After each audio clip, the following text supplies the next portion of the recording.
Hello everybody, welcome back to another video. I'm not gonna lie, that really hurt my head, but anyways, let's jump on into what we're gonna talk about. That's like what I say every time. Anyways, yeah, let's get into what we're talking about. As you read in the title, we're gonna be talking about the Twitch streamer that goes by the name of Nina Lin and all the things going on with her.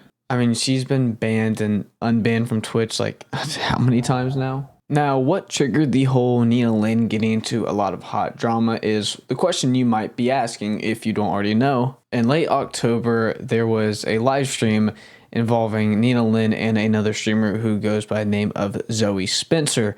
Now, what happened in the stream was they got, what's his name? FaZe Silky's assistant. I don't know his name.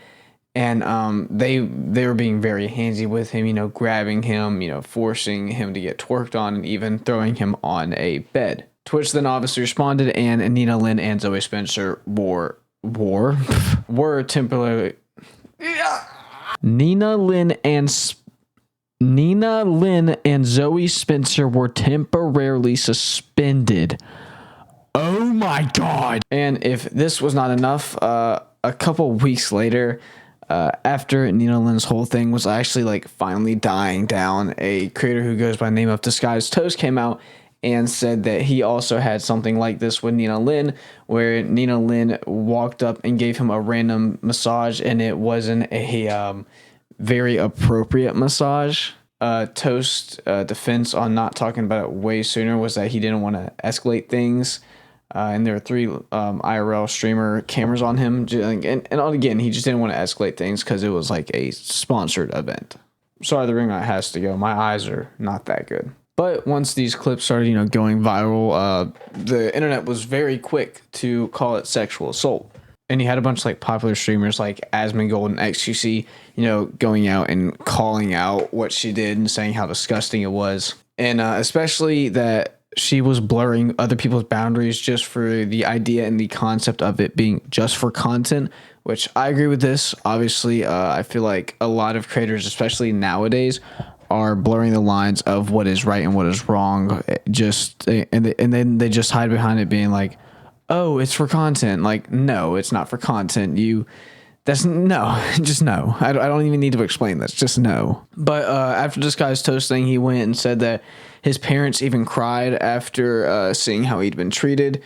And a lot of people online are going out and calling out Twitch's moderators because Nina Lin, I don't know if she's currently banned right now, but she's been banned, unbanned constantly, like as of recently. Like they cannot decide whether to keep her banned or not.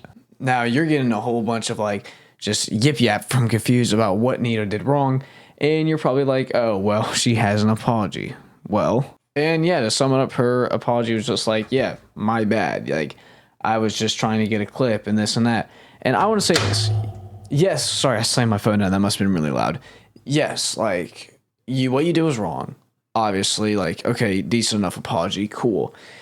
You still, you know, unconsensually did things to a bunch of other men, and I feel like men's mental health and yada yada yada, like we'll get past it. Like I feel like when things happen to men, it gets overlooked very often, which I feel like is a big problem on the internet and just online in general.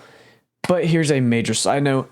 I am tired, and I mean I am sick and tired of people just focusing on the clip. Let me go out and let me just be an absolute dickhead, piece of shit human, and then be like, oh, it's for the clip. I'm just chasing the clip. First off, if you're a good streamer, you don't need a clip farm. Saying that right now, dead ass. If you are a genuine entertaining person, you do not, excuse me, I'm not going to cut that out because I'm yapping right now. If you are a genuine good content creator, you don't need to clip farm.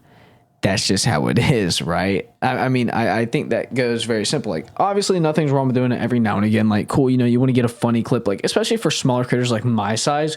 I think clip farming is more acceptable because you're trying to get that one clip to blow up and, you know, like just pop off and get your name out there. But when you're a big creator, it is absolutely pointless. Sorry if you hear my dogs, but what do I think Twitch should do? I think they should give her a way better ban. Like they are hardly even banning her.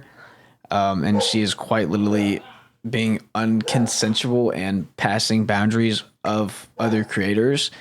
And I think that generally it's just because they're men, they're not getting treated as seriously. Like, genuinely, and I hate to be that guy, but genuinely, if a dude did this, right? If Mr. Confused did this, I walked up to a female creator and I'm like, hey, let me give you a massage.